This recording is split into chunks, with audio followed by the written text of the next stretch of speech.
বর্ষায় পুরো ক্ষেত নষ্ট হয়ে প্রতি বছরই ক্ষতির শিকার হচ্ছিলেন প্রান্তিক চাষি আবুল কালাম কালু। হঠাৎ মাথায় বুদ্ধি এলো।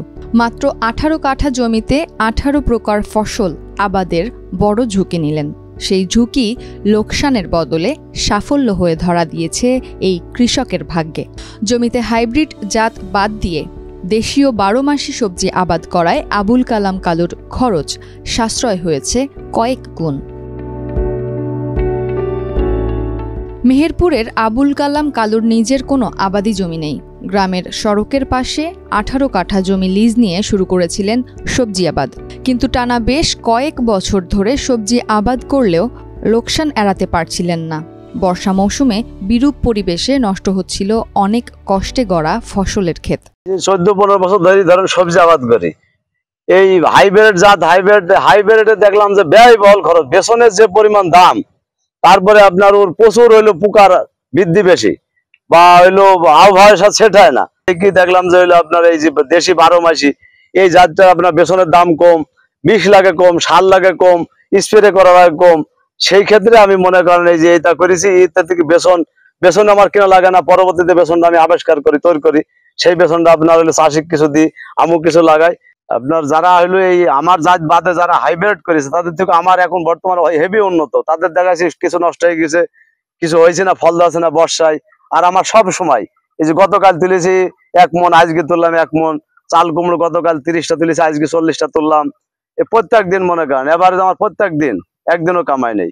এইভাবে আমি তৈরি করছি। আর কিছু এই বীজ তৈরি করার জন্য আলাদা রেখে গেছি। ক্ষতি এড়াতে চলতি মৌসুমে সেই 18 কাঠা জমিতে 18 ধরনের ফসল আবাদ করেন কালু। এর মধ্যে সবজি রয়েছে 14 প্রকারের। গেল কয়েক বছরের মধ্যে এবার উচ্চ তাপমাত্রা এবং অতিবৃষ্টিতেও ফুরফুরে মেজাজে রয়েছেন আবুল কালাম কালু। প্রতিদিন তার ক্ষেত থেকে কোনো না কোনো সবজি তোলা হয়। বর্ষায় একটি ফসলের ফলন বাধাগ্রস্ত হলে ফলন হয় আরেকটিতে। যতটি ফসল করেছি আপনার এই যে দেশি 12 মাসি এই শসা, আর আপনার এই যে বোল্ডার হলো উজ্জা, আর এই বরবটি, এই তিনটিতে আপনার নর্মালি আমার সব থেকে ভালো পয়সা আসে। কারণ হলো প্রত্যেক দিন এভারেজ 2000, 3000, 1000 প্রত্যেক দিন আসবে। কিন্তু শসাটা এখন একটু নষ্ট হয়ে গেছে, মানে বয়স হয়ে গেছে। কিন্তু বোল্ডার, উজ্জা আর বরবটি এই দুটো জিনিস আমার খুব ভালো পয়সা। আবুল কালাম কালু তার স্ত্রীকে সঙ্গে নিয়ে প্রতিনিয়ত ক্ষেতের পরিচর্যা করেন। স্বামী স্ত্রীর শ্রমে গড়া ব্যতিক্রমী এই ক্ষেত হয়ে উঠেছে এলাকার মানুষের কাছে অনুপ্রেরণার। 12 মাসি জাত আমি আগে ধরেন 30 বছর আবাদ করি। 30 বছরের ভেতরে দেখা যাচ্ছে বিভিন্ন জাত বিভিন্ন জায়গাতে নিতাম। পরে শুনলাম যে 12 মাসি জাতটা খুব ভালো, 12 মাস জাত সবসময় ধরে। এই জন্যই রোদ বাতাস বা ঝড় বৃষ্টিতে নষ্ট হয় কম। সেই কারণে আমি এডি তৈরি করি। এখন কিছু বীজ আবিষ্কার করি, বীজের থেকে লোক চাষিকে দিই। চাষি কিছু নিয়ে হয়তো অনেক লোক এই আবাদে ভালো হয়েছে, আমাকে বলে না ভাই আপনার এই আবাদটা ভালো। দেশি 12 মাসি সবজির অনেক জাত হাইব্রিডের মতোই উচ্চ ফলনশীল, প্রতিকূল পরিবেশেও টিকে থাকে। কীটনাশক ও রাসায়নিক সার লাগে হাইব্রিডের চেয়ে কম। এতে বাড়তি মুনাফা করেছেন আবুল কালাম। পাশাপাশি জৈব বালাইনাশক ব্যবস্থা থাকায় সবজি হচ্ছে অনেক বেশি নিরাপদ। ব্যতিক্রমী সফলতায় অন্য কৃষকরাও উৎসাহিত হচ্ছেন।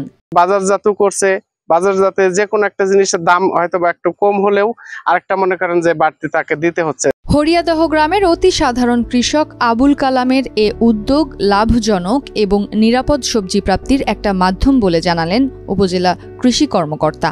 উনি এখানে 18 কাঠা জমিতে মোট 18টি সবজি করছে, এবং সবচেয়ে মজার ব্যাপার হচ্ছে সেটা হচ্ছে উনি এখানে হাইব্রিড না করে সব ওপি ভ্যারাইটি করছে, এবং 18 কাঠা জমিতে 18 রকমের সবজি করার কারণে যদি কোনো বৈরী আবহাওয়া আসে, প্রতিকূলতা আসে, সব একসাথে সব ক্ষেত মারা যাবে না। কোনো না কোনো ক্ষেত্রে তার 2-1টা ফসল বা একাধিক ফসল থেকেই যাবে। এই ক্ষেত্রে কৃষক লসের সম্মুখীন হবে না। আর হাইব্রিড আছে, হাইব্রিডের পরিবর্তে যেহেতু ওপি ভ্যারাইটি করেছে, এই ওপি ভ্যারাইটিতে পরিচর্যা কম লাগে। এটা অতি বৃষ্টি হলে পরেও সহ্য করতে পারবে। অতিরিক্ত যদি খরা হয় তাহলে পরে সেই খরাটাও সহ্য করতে পারবে। আর কৃষক এখান থেকে নিজে বীজ তৈরি করতে পারবে এবং বাজারে বিক্রি করতে পারবে, যেটা তার আয়ের একটা উৎস হিসেবে দাঁড়াবে। আর উনি এখানে সেক্স ফ্রোমেন ফাঁদের মাধ্যমে পোকা নিধন করছে। এতে পরিবেশ বান্ধব, স্বাস্থ্যসম্মত, সতেজ, তরতাজা সবজি পাওয়া যাচ্ছে। হাইব্রিডাইজেশনের যুগে সবজির প্রকৃত স্বাদ নিয়ে ভোক্তাদের মধ্যে অতৃপ্তি রয়েছে। সবজিতে যত্রতত্র সার ও কীটনাশক প্রয়োগে মানবদেহে বাসা বেঁধেছে নানা রোগ। এমন পরিস্থিতিতে আবুল কালামের উদ্যোগ ক্ষুদ্র হলেও ইঙ্গিত দেয় বৃহৎ পরিবর্তনের।